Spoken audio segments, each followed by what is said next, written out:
ठाण्यातील 6 वर्षाच्या ज्ञानवी वानरे हिनं इंडिया बुक ऑफ रेकॉर्ड्समध्ये उल्लेखनीय विक्रम नोंदवून सर्वांचंच लक्ष वेधून घेतलं। ज्ञानवीनं भारतीय राज्यघटनेतील तब्बल 131 कलमं केवळ 5 मिनिटं 50 सेकंदामध्ये अचूकपणे सांगून हा अनोखा विक्रम प्रस्थापित केला।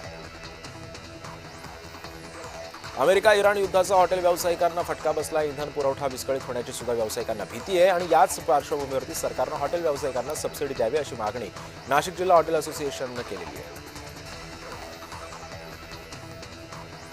Smart industrial logistic and manufacturing पार्कचं काल उद्घाटन करण्यात आलं। नागपूर अमरावती महामार्गावरती हे पार्क उभारले। राज्याचे मुख्यमंत्री देवेंद्र फडणवीसांच्या हस्ते ते उद्घाटन करण्यात आलं।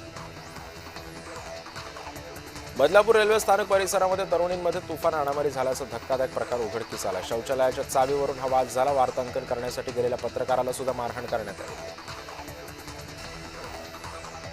मुंबईचे सूरज चव्हाण आणि त्यांच्या पत्नी दुबईमध्ये अडकलेले आहेत। अमेरिका इस्रायल इराण युद्धामुळे चव्हाण दाम्पत्य दुबईमध्येच अडकलेलं आहे। सुरेश यांच्या पत्नी त्यांना औषध मिळत नसल्यानं त्यांचे हाल होतात। याबाबत सूरज चव्हाण यांनी मुख्यमंत्री फडणवीसांकडे आणि उपमुख्यमंत्री एकनाथ शिंदेंकडे मदत मागितली।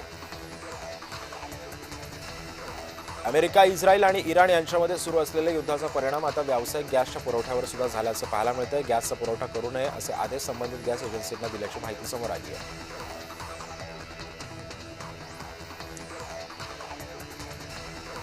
नागपुरातील कामठी परिसरामध्ये बनावट नोटा चलनामध्ये आहेत। 500 रुपयांच्या 38 बनावट नोटा जप्त करण्यात आल्या असून 2 व्यापाऱ्यांना अटक करण्यात आली आहे।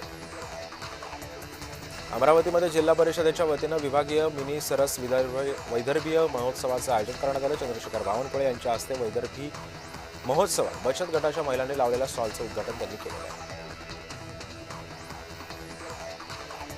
वायुसेनेचे पायलट पूर्वेश दुर्गुरकर यांच्या पार्थिवावरती अंत्यसंस्कार करण्यात आले। यावेळी वायुसेनेच्या जवानांनी पूर्वेश अमर रहे अशा घोषणाही दिल्या।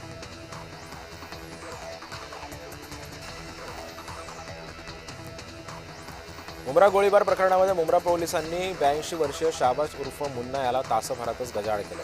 या मुन्नाची पोलीस कसून चौकशी करत असून तसंच तो दिल्ली येथील काही कुख्यात गँगच्या देखील संपर्कात होता असंही पोलिसांचं म्हणणं आहे।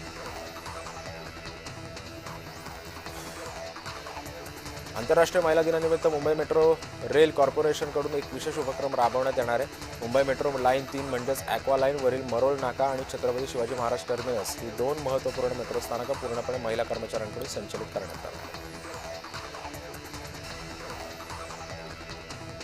घरगुती गॅस सिलेंडर दरवाढीच्या विरोधामध्ये पवार गट आक्रमक झालेला आहे। ठाणे जिल्हाधिकारी कार्यालयाबाहेर चूल पेटवून त्यावर पवार गटाने निषेध नोंदवला। नाशिक जीएसटी अधिकाऱ्यांनी 1.25 कोटींची लाच घेतल्याचा प्रकार पोलीस कोठडीमधून सुनावण्यात आलेली आहे। या प्रकरणी 3 जीएसटी अधिकाऱ्यांना 20 लाखांची लाच घेताना मुंबईच्या एसीबी पथकानं पकडलं होतं।